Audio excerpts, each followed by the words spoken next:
एक खातून ने मुझे ये बात बताई। बोले जी मेरी बहुत सारी बेटियां हैं, हर दफा बेटे की आस पे बेटी, बेटे की आस पे बेटी, बेटे की आस पे बेटी होती गई होती गई। अल्लाह ने बहुत सारी बेटियों के बाद फिर 2 बेटे दिए। तो कहा कि मैं परेशान थी कि अल्लाह आज के दौर में मैं कैसे करूंगी, गुर्बत घर में सफेद पोशी, तंग दस्ती, गुर्बत। तो कहा कि मैंने किसी ने, बूढ़ी खातून ने मुझे बताया, कहने लगे कि मेरी वालदा कहती थी जो बंदा रोजाना सूरत बकरा पढ़ता है उससे 7 चीजें ऐसे दूर रहती हैं, उससे 7 चीजें ऐसे दूर रहती हैं जैसे कि लाठी से दुश्मन या सांप। कैसे दूर रहती हैं?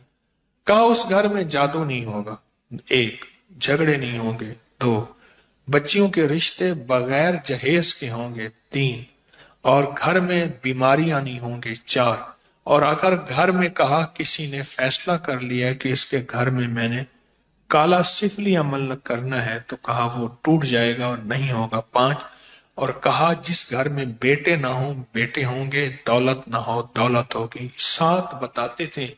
कहा ये फायदे होंगे। तो कहा मैंने जब देखा तो मैं रोज सूरत बकरा पढ़ती थी, इतनी अब मेरी जुबान पे अजबर हो गई का आधे घंटे में कभी 20 मिनट में सूरत बकरा मैं पढ़ लेती थी।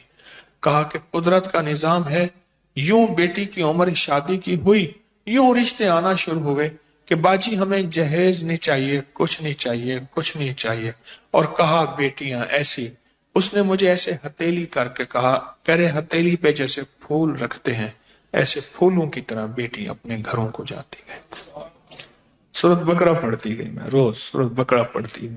इस वीडियो को लाइक और शेयर करें। अब करिए YouTube चैनल को सब्सक्राइब करें और रोजाना ज्यादा से ज्यादा सब्सक्राइब करवाएं। आप दूसरों के लिए सदका जारिया बनेंगे। अल्लाह पहले आपके दुख टालेगा।